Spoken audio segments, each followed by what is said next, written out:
আলোচনার বিষয়বস্তু যেভাবে সাজানো আছে, সোভিয়েত ফিরে দেখা, সোভিয়েত ইউনিয়ন, বিপ্লব, পথে চলা, বিপর্যয়। আমি ঠিক ছোট করে গুছিয়ে কি করে বলবো এ নিয়ে একটু সমস্যা আছে। সোভিয়েত বিপ্লবকে যদি সংক্ষেপে বলি তাহলে সেই সময়ে সেই সমাজে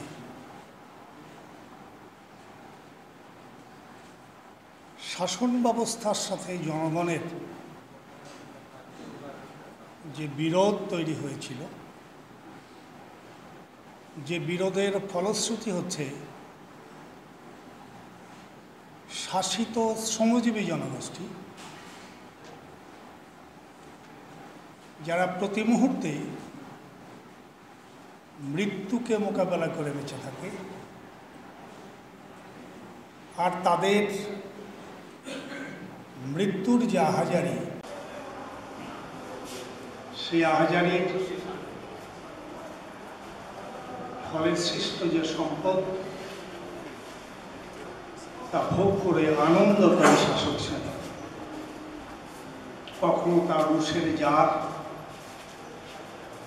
অল্প সময়ের জন্য হলেও জারকে পরাজিত করবার অন্যতম যে শক্তি বুর্জোয়া এবং সোশ্যাল ডেমোক্রেটিক শক্তি, তাদের বিরুদ্ধেই জনগণের একটা অভ্যুত্থান। যে অভ্যুত্থানের মূল কথা হচ্ছে সমস্ত বন্ধন থেকে মুক্তি, অধীনতার থেকে মুক্তি, সমস্ত শোষণ থেকে মুক্তি, সমস্ত ধরনের নিপীড়ন থেকে মুক্তি। এই মুক্তির স্লোগান গড়ে উঠেছিল যার শাসনের বিরুদ্ধে, জমিদারতন্ত্রের বিরুদ্ধে, জমি চাই, রুটি চাই, জারের সাম্রাজ্যবাদী আগ্রাসী তৎপরতার জন্যে প্রতি ঘরে ঘরে যে শ্রমিক সন্তানরা সৈনিক, চাষির সন্তানরা শ্রমিক সৈনিক হয়ে প্রতিদিন মৃত্যুবরণ করছে, সেই মানুষের দাবি শান্তি চাই। এই রুটি জমি শান্তির যে আওয়াজ, সেই আওয়াজ জারতন্ত্রকে পরাজিত করেছিল।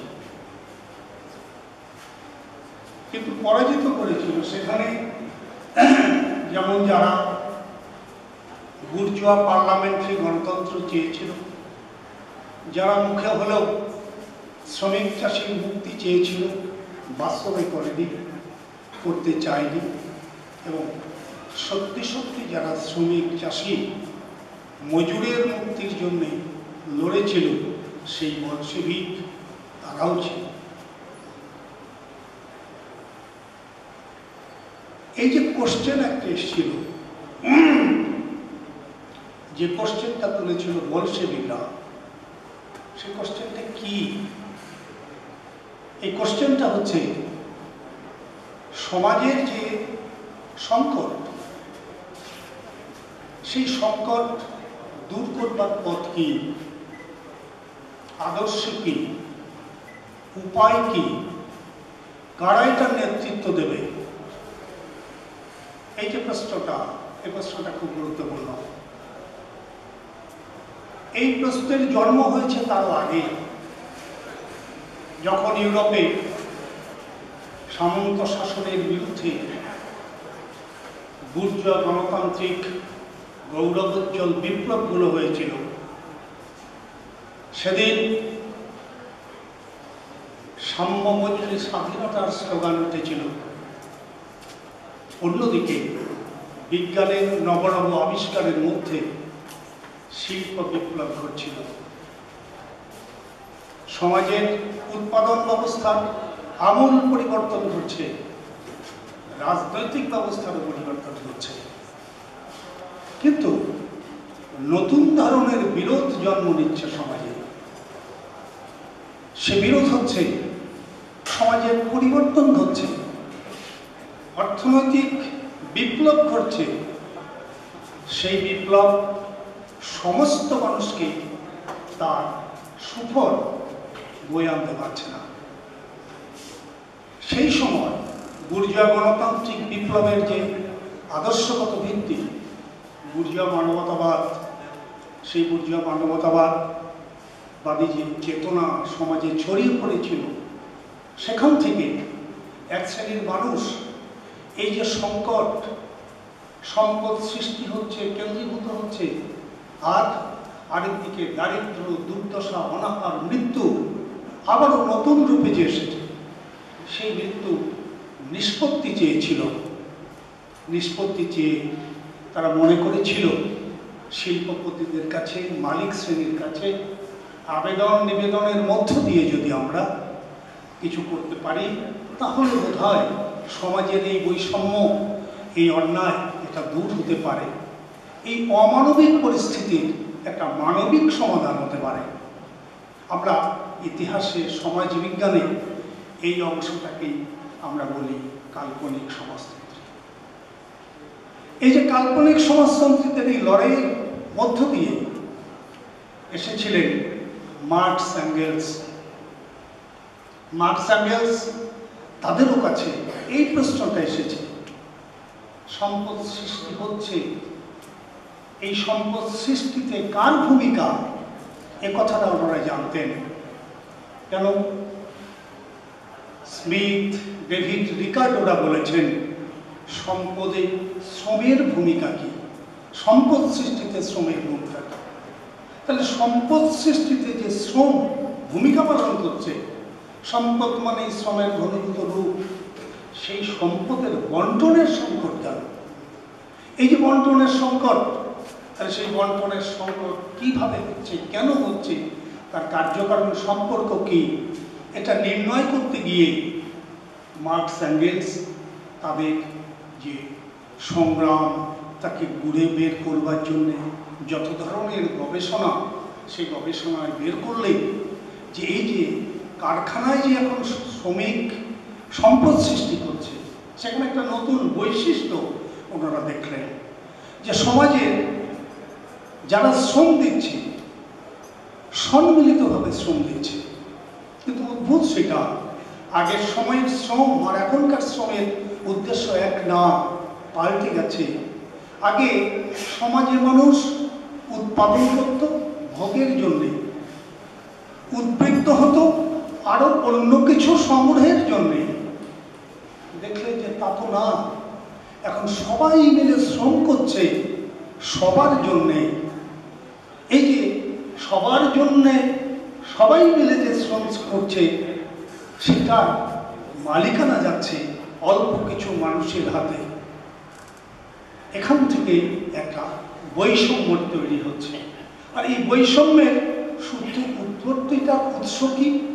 উৎস হচ্ছে কারখানায় যখন শ্রম হচ্ছে, সেই যে শ্রমিক শ্রম দিচ্ছে, সে শ্রমিক শ্রম দিয়ে একটা মজুরি পাচ্ছে। কিন্তু দেখা গেল সে শ্রমিক সারাদিন ব্যাপী শ্রম করে যে সম্পদ উৎপাদন করছে, তার একটা অংশ মাত্র সে মজুরি হিসাবে পাচ্ছে। বাকি যে অংশ, সে অংশ চলে যাচ্ছে মালিকের কাছে। এটার নামই হচ্ছে যে সত্যিকার অর্থে উদ্বৃত্ত মূল্যে, শ্রমের উদ্বৃত্ত মূল্য তত্ত্ব বলে আমরা যেটাকে বলি, সারপ্লাস ভ্যালু অফ লেবার যেটাকে আমরা বলি।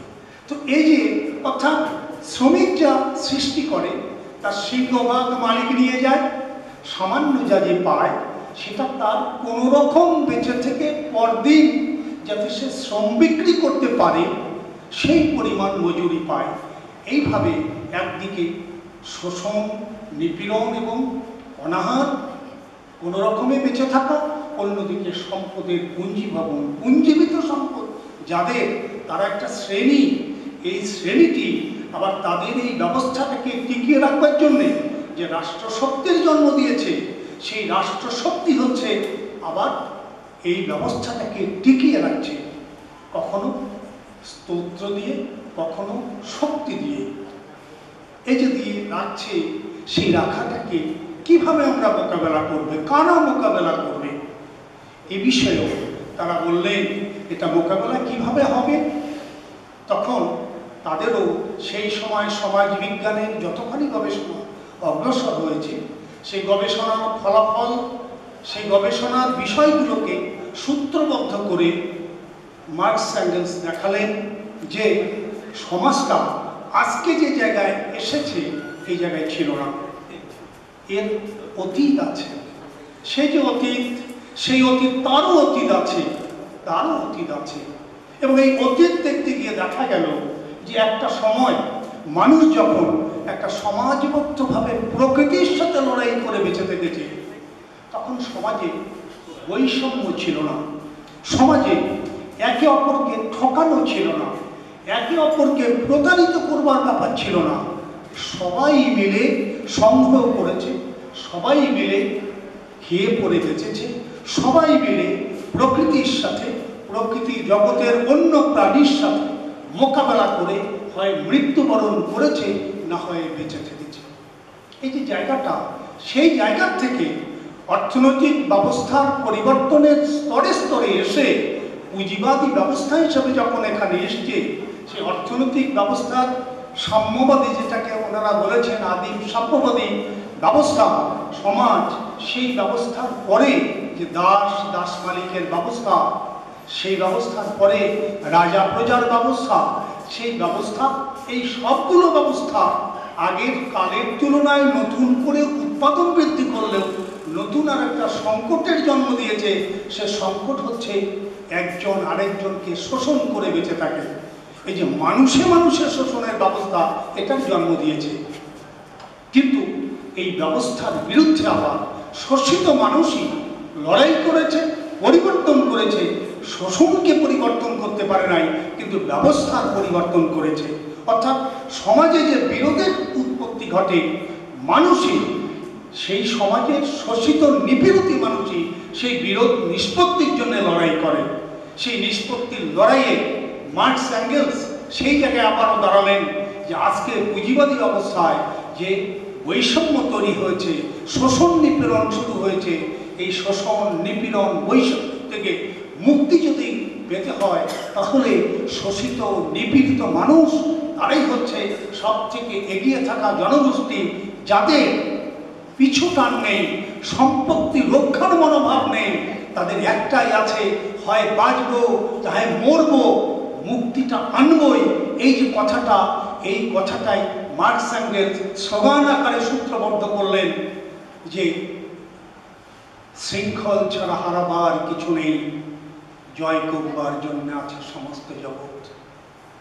এই যে শৃঙ্খল ভাঙা, পুঁজিবাদী শৃঙ্খল ভাঙবার যে লড়াই, সেই লড়াইয়ে শ্রমিক শ্রেণীকে সবচেয়ে অগ্রণী শক্তি হিসাবে চিহ্নিত করে তাদেরই নেতৃত্বে এটার জন্য দাঁড়াবে। এই যে দাঁড়ানো, সেই দাঁড়ানোর যে ধারণা, তার ভিত্তিতে তারা আন্তর্জাতিক করে তুলেছেন, তার ভিত্তিতে তারা তৎকালীন বিবেচনার ভিত্তিতে একটা পার্টি করে তুলেছেন, সামনে তারা থেকেছেন। এবং তখনও যারা এই সঠিক দৃষ্টিভঙ্গির বাইরে বিভ্রান্তি সৃষ্টি করেছেন, শ্রমিক শ্রেণীর মুক্তির কথা বলে পুঁজিবাদের স্বার্থ রক্ষা করেছেন, তাদের বিরুদ্ধে লড়েছেন।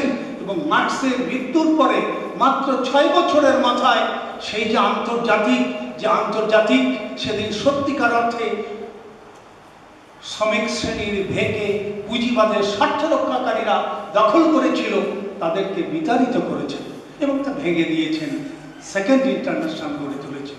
তার পরিণতি আরেকটা, সেটা নিয়ে আমি এত কম সময়ে আসলে কথা বলা যাবে না।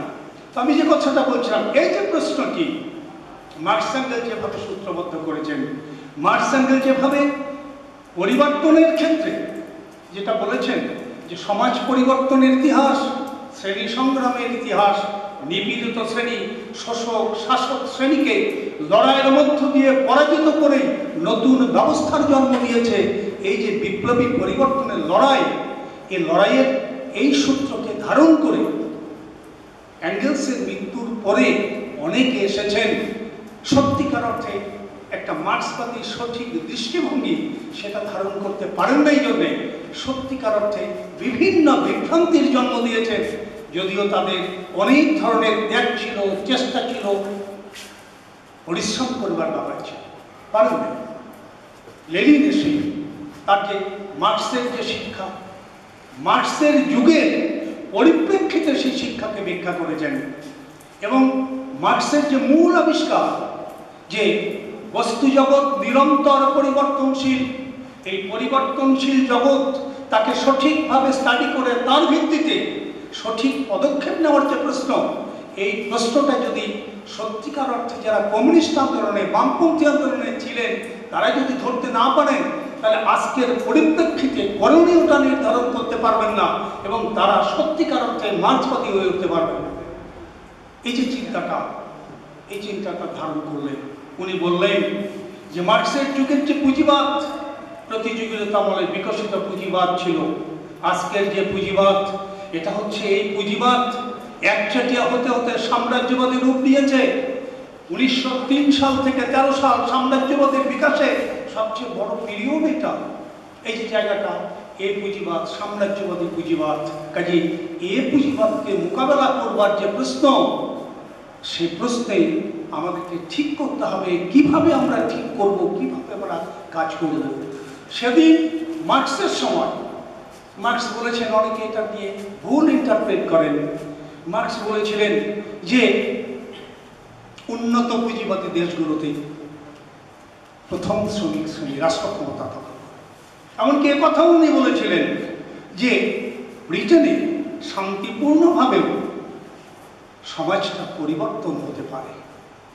কেন বলেছিলেন? সেই সময় পুঁজিবাদ সাম্রাজ্যবাদী রূপ নেয় নাই।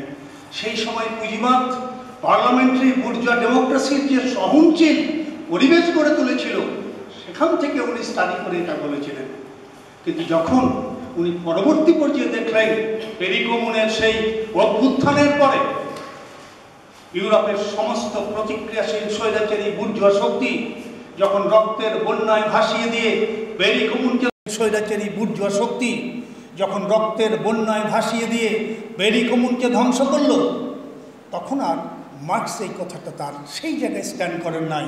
তখন বলেছেন এভাবে হবে না, সত্যিকার অর্থে শক্তি প্রয়োগ করে এবং ডিক্টেটরশিপ অব দি প্রোলেটারিয়েট এটার মধ্য দিয়ে শ্রমিক শ্রেণী তার রাষ্ট্র ব্যবস্থা কায়েম করবে। এই যে জায়গাটা, এই যে শিক্ষা, লেনিন সেখান থেকে শিক্ষা নিয়ে আবার উনি বললেন যে আজকের যুগে বিপ্লব হবে উন্নত পুঁজিবাদীর দেশে না, সাম্রাজ্যবাদী পুঁজিবাদী বিশ্বের যে দুর্বল গ্রন্থিগুলো সেখান থেকে বিপ্লবের সূচনা হবে। সেই অর্থে ইউরোপের সবচেয়ে দুর্বল, সবচেয়ে দরিদ্র যে দেশ রাশিয়া, সেই রাশিয়াকে সেই বিপ্লবের বড় ক্ষেত্র হিসেবে বেছে নেওয়ার কথা ভাবলেন।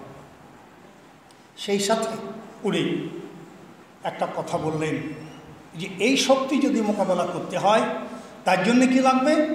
তার জন্যে একটা সত্যিকার অর্থে একটা বিপ্লবী তত্ত্ব লাগবে এবং এই বিপ্লবী তত্ত্বের জন্যে একটা আমাদের যৌথ ওপিনিয়ন লাগবে, একটা মতামত লাগবে। এই তত্ত্বের উপর দাঁড়িয়ে একটা বিপ্লবী পার্টি লাগবে। একটা বিপ্লবী পার্টির সাথে একটা যথার্থ বিপ্লবী নেতৃত্ব লাগবে। এই উনি একটা নতুন ধরনের অর্থাৎ শ্রমিক শ্রেণীর একটা পার্টি কি করে গড়ে উঠবে সেই তত্ত্বায়নটা আবার নতুন করে করলেন মার্কস এঙ্গেলস লেনিনের যে শিক্ষা, সেই শিক্ষার উপর দাঁড়িয়ে এই যে করলেন, করে সত্যিকার আমরা দেখেছি কিভাবে সেই তত্ত্বে নিয়ে 1903 সাল থেকে 1913 সাল পর্যন্ত সেদিনকার যে রুশ সোশ্যাল ডেমোক্রেটিক লেবার পার্টি, তার অভ্যন্তরে একদিকে প্লেখানভ, অন্যদিকে লেনিন, যিনি প্লেখানভেরই শিষ্য ছিলেন, যে লেনিন প্লেখানভকে বলতেন যে সোভিয়েত তৎকালীন রাশিয়াতে সত্যিকার অর্থে গ্রামে গ্রামে সমাজতন্ত্রের ধারণা, মার্ক্সবাদের ধারণা যিনি নিয়ে গেছেন তিনি হচ্ছেন প্লেখানভ। সেই প্লেখানভ যিনি তার নিজেকে তার ছাত্র মনে করতেন, সেই প্লেখানভের যে ভুল দৃষ্টিভঙ্গি, ভুল ধারণা, তার বিরুদ্ধে লড়াই করে তিনি সত্যিকার অর্থে বলশেভিক পার্টিকে 1913 সালে তাকে একটা আলাদা শক্তি রূপে, একটা সত্যিকার অর্থে সর্বরাসায়নিক পার্টি রূপে তাকে বিকশিত করলেন। এটা 3 সাল থেকে এটা হচ্ছে পলিমিক্স উইদিন পার্টি এবং শেষ পর্যন্ত বিচ্ছিন্নতা। তো যাই হোক, সেই পার্টি নিয়ে যে লড়াই হল, সেই লড়াইয়ের একটা পর্যায়ে 14 সালে দ্বিতীয় বিশ্বযুদ্ধ শুরু হলো। দ্বিতীয় বিশ্বযুদ্ধে সাম্রাজ্যবাদী রাষ্ট্রগুলো, পুঁজিবাদী রাষ্ট্রগুলো নিজেদের পণ্যের নতুন নতুন বাজারের জন্য, উপনিবেশগুলো দখলের জন্য এবং এক সাম্রাজ্যবাদী শক্তি আর এক সাম্রাজ্যবাদী শক্তিকে ধ্বংস করবার, ঘায়েল করবার জন্য যখন যুদ্ধে লিপ্ত হয়েছে, সেই সময় রুশ দেশের জনগণ, চাষিরা যখন বিক্ষিপ্ত হয়েছে, শ্রমিকরা আন্দোলনে যুক্ত হয়েছে এবং গ্রামে গ্রামে, পরিবারে পরিবারে সৈনিকরা যখন এই যুদ্ধে অবসাদগ্রস্ত হয়ে সেখান থেকে বেরিয়ে আসবার চিন্তা করছেন, সেই সময় লেনিন বললেন শ্রমিক, চাষি, সৈনিক তাদেরকে দিয়ে বিকল্প রাষ্ট্র শক্তির জন্ম দিতে হবে। সেই বিকল্প রাষ্ট্র শক্তির উপর দাঁড়িয়ে শ্রমিক শ্রেণীকে বিপ্লব সম্পন্ন করতে হবে। আমরা যেটাকে সোভিয়েত বলেছি, গ্রাম সোভিয়েত থেকে সর্বোচ্চ সোভিয়েত, এবং সেই সোভিয়েতের অনেক ইতিহাস আছে, আপনারা নিশ্চয়ই জানেন, বলশেভিক পার্টির ইতিহাস বললেই বুঝবেন। তো এই যে জায়গাটা, আমি বলছি যে এই লড়াই তাহলে আন্তর্জাতিক পরিবেশ ছিল, সাম্রাজ্যবাদী শক্তিগুলো লড়তে পারছিল না, নিজেরা নিজেদের সাথে লড়ছে। দেশের অভ্যন্তরে ফুসে উঠছে সমস্ত জনগণ, সেই জনগণকে একটা উন্নত আদর্শে, উন্নত সাংগঠনিক শক্তিকে বলশেভিক পার্টি সংগঠিত করেছে। সেই সংগঠিত শক্তি একটা সংগঠিত রাষ্ট্রশক্তির বিরুদ্ধে, রাষ্ট্রশক্তির অভ্যন্তর থেকে শক্তি সঞ্চয় এবং রাষ্ট্রশক্তির বাইরে জনগণের থেকে শক্তি সঞ্চয় করে লড়াইয়ে নেমেছে। সেই লড়াই সমাজতান্ত্রিক অক্টোবর বিপ্লব। তার আগে ইতিহাস আছে, সেই ইতিহাস বলছি না। একই স্লোগান দিয়ে ফেব্রুয়ারি বিপ্লব হয়েছে। বিশ্বাসঘাতকতা করেছে বুর্জোয়ারা, বিশ্বাসঘাতকতা করেছে সেদিনকার সোশ্যালিস্ট রেভলিউশনারিরা, যার প্রধান সেইখানকার কেরেলিস্কি, সেই সোশ্যালিস্ট রেভলিউশনারি বামপন্থী নামে পার্টির নেতা হয়ে তিনি সত্যিকার অর্থে জনগণের সাথে বিশ্বাসঘাতকতা করেছে। সেই বিশ্বাসঘাতকদের বিরুদ্ধে এই দাবি বাস্তবায়নের স্লোগান দিয়ে সমাজতান্ত্রিক বিপ্লব সম্পন্ন করেছিলেন। এক রুটি জমি শান্তি। তাহলে এই যে লড়াই, তাহলে সেই লড়াইয়ের মধ্য দিয়ে কি হয়েছে? এর মধ্যে যুদ্ধ শেষ হয়েছে, বুর্জোয়ারা জেগে উঠেছে, তারা যে নতুন নতুন রাজ্য দখল করে তার পণ্যের মানে বিপণন করবে, সেই জায়গায় জায়গায় শ্রমিক শ্রেণী রাষ্ট্র ক্ষমতা দখল করেছে, কল কারখানা জমি দখল করে নিচ্ছে। জেগে উঠল 14টা সাম্রাজ্যবাদী শক্তি ঐক্যবদ্ধ হলো, অভ্যন্তরে শাসকদের বিরুদ্ধে সেই পরাজিত শাসকদেরকে সংগঠিত করলো। শ্রমিক শ্রেণীর রাষ্ট্র ক্ষমতা দখলের বিরুদ্ধে তারা জানবাজি লড়াই শুরু করলো। লেনিন আহ্বান করলেন সমস্ত শ্রমিকদের, চাষীদের, সৈনিকদের, না খেয়ে থাকো, কিন্তু রাষ্ট্র ক্ষমতা দখল করেছ, এখান থেকে পিছিয়ে যাওয়া যাবে না।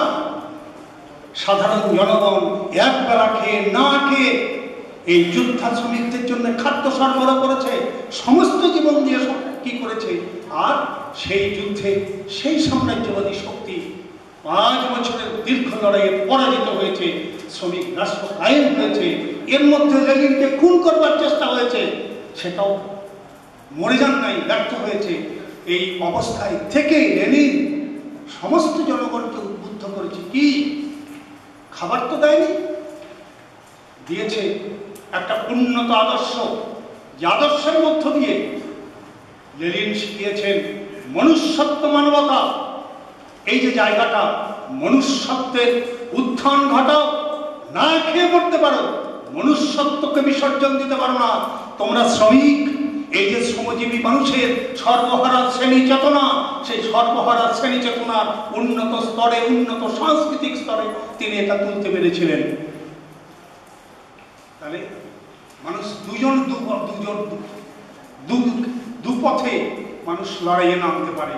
এক, ব্যক্তিগত সুবিধা, ব্যক্তিগত লাভ, ব্যক্তিগত মুনাফা, ব্যক্তিগত লালসা চরিতার্থ করা, এই হচ্ছে পুঁজিবাদের পথ, সমাজতন্ত্রের পথ।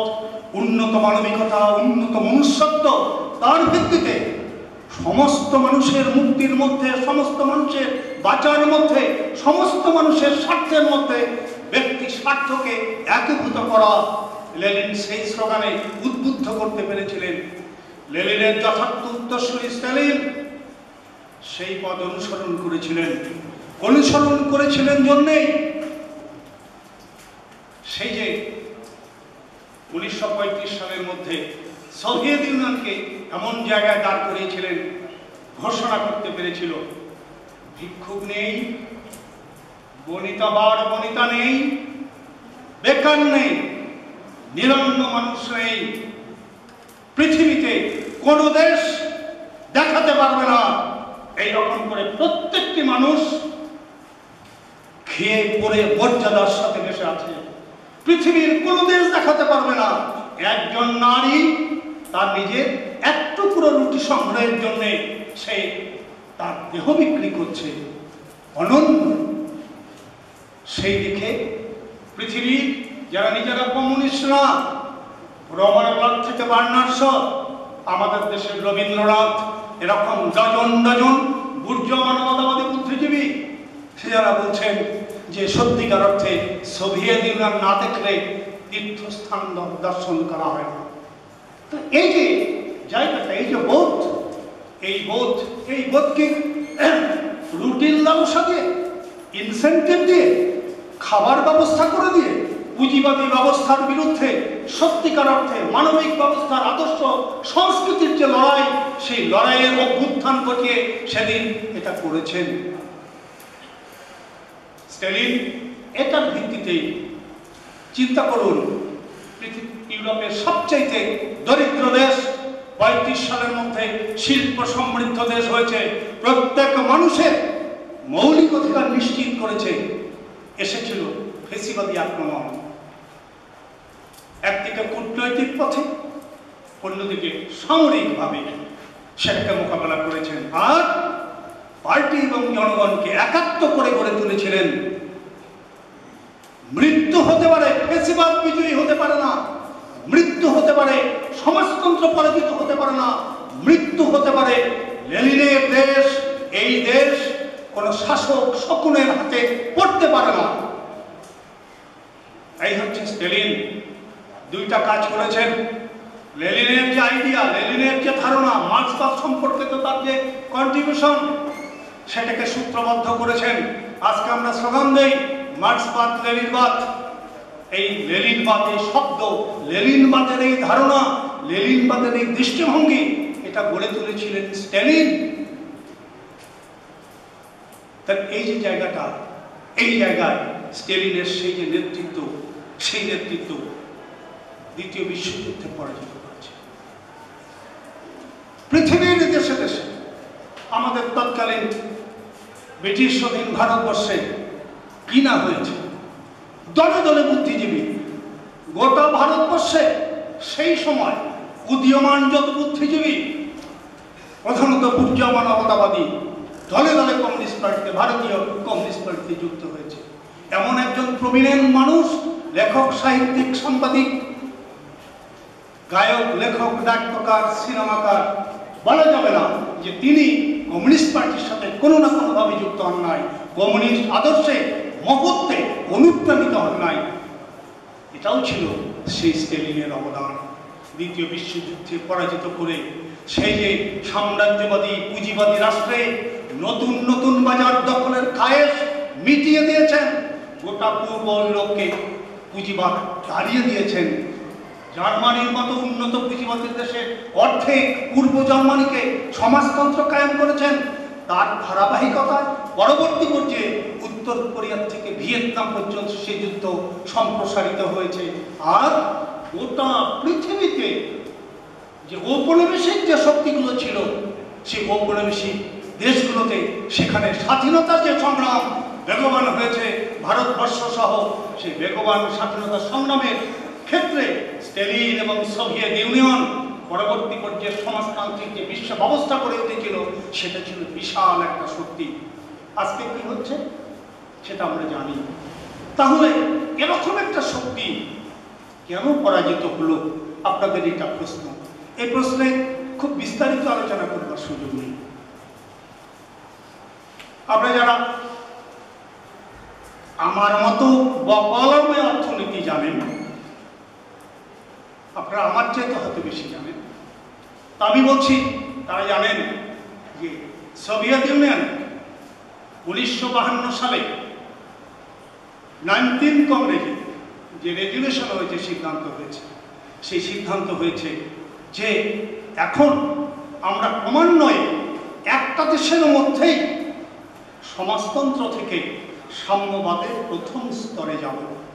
1, 2 আলোচনা হয়েছে, কিন্তু দেশের অভ্যন্তরে, পার্টির অভ্যন্তরে সমস্যা হয়েছে কি, বিভিন্ন ধরনের পুঁজিবাদের ভাইসেস, ব্যক্তি স্বার্থ, ব্যক্তি সুবিধা, নিজেদের মধ্যে সুবিধা ভাগাভাগির মনোভাব, অর্থাৎ সাংস্কৃতিক, কালচারাল এবং আদর্শগত অবলম্বন ঘটেছে। এর বিরুদ্ধে ব্যাপক কালচারাল রেভলিউশন, সেটার ফল দিয়েছিলেন সেদিনকার স্টেলিন। তাহলে অর্থনীতিতে ব্যক্তি সম্পত্তি একভাবে প্রায় চলে গেছে। সামান্য কিছু কি ছিল, সমবায় ব্যবস্থা ছিল, বেশিরভাগটা ছিল কোঅপারেটিভ। সেই কোঅপারেটিভের মূল কথা হচ্ছে সব কিছু রাষ্ট্রে, কিন্তু ফসল যারা ফলায় সেই ফসলের মালিকানা ব্যক্তিগত, এই হচ্ছে কোঅপারেটিভ। আর রাষ্ট্রীয় খামার, যেটা সম্পূর্ণভাবে সমাজতান্ত্রিক খামার। এই যে 3 ব্যবস্থা, তার বাইরে যারা যেখানে বসবাস করেছে তার বাড়ির মালিকানা, বাড়ির চারপাশে যেখানে ছোট ছোট খামার, মুরগির খামার, পশুর খামার, ফলের বাগান, সেগুলোর মধ্যে ব্যক্তি মালিকানা। এইভাবে খুব ছোট্ট আকারে ব্যক্তি মালিকানার রূপ ছিল। সেদিন মুদ্রা থাকবার জন্যে পুঁজিবাদী একটা ব্যবস্থা ছিল, কিন্তু তার সাথে অনেক বেশি ছিল সমাজতান্ত্রিক বিনির্মাণ। তারপরেও কেন আসলো? অর্থনীতিতে আমরা বলছি মার্ক্সের শিক্ষা থেকে অর্থনীতি ভিত্তিক, তাহলে অর্থনীতি ভিত্তিতে পুঁজিবাদ নেই, তাহলে পুঁজিবাদী ব্যবস্থার অভ্যুত্থান ঘটল কি করে? কি বলেছেন লেনিন? বলেছেন রিভিশনিজম। এই শব্দটা তার, আমরা যেটাকে সংশোধনবাদ বলি বা শোধনবাদ বলি, কি জিনিস এটা? লেনিনের ভাষায় বলছেন, লেনিন বলছেন পুঁজিবাদ হচ্ছে সমাজতান্ত্রিক আদর্শের মধ্যে পুঁজিবাদী ভাবাদর্শের কর্তৃত্ব। তাহলে এই যে কর্তৃত্ব, এটা থাকলো কি করে?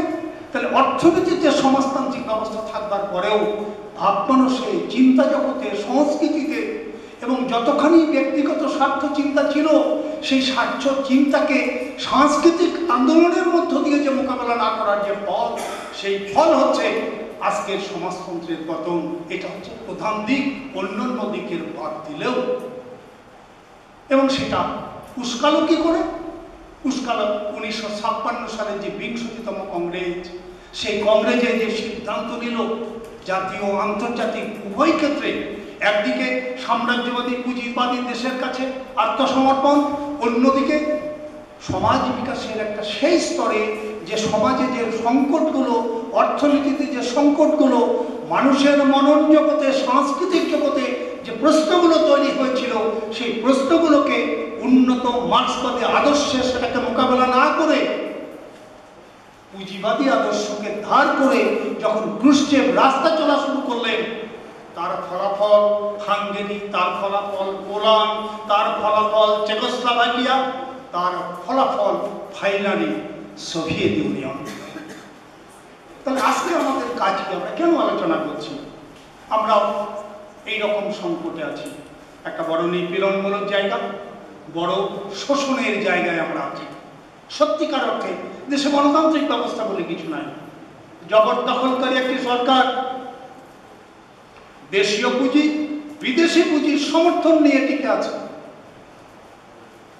আর অন্যদিকে বুর্জোয়া যে শক্তিগুলো, সেই বুর্জোয়া শক্তিগুলো আজকে যারা বিরোধী শক্তি, তারা ষড়যন্ত্রের পথে ক্ষমতা চায়, জনগণকে জাগিয়ে তোলে, সংগঠিত করে অন্যায়ের প্রতিবাদ প্রতিরোধের মধ্য দিয়ে তারা ক্ষমতা চায় না, নিতে পারে না।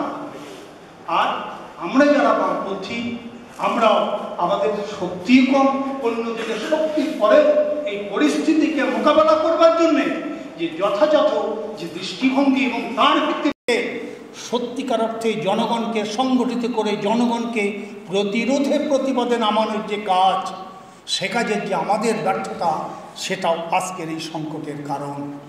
তাহলে এই সংকট থেকে আমরা বেরিয়ে আসতে চাই। আমরা কি বেরিয়ে আসতে পারবো? মার্কসের যে শিক্ষা, সেই শিক্ষা অনুযায়ী পারবো। আমরা মনে করি শুধু পারবো নয়, মার্কস যেভাবে বলেছেন কমিউনিজম ইজ ইনভিনসিবল,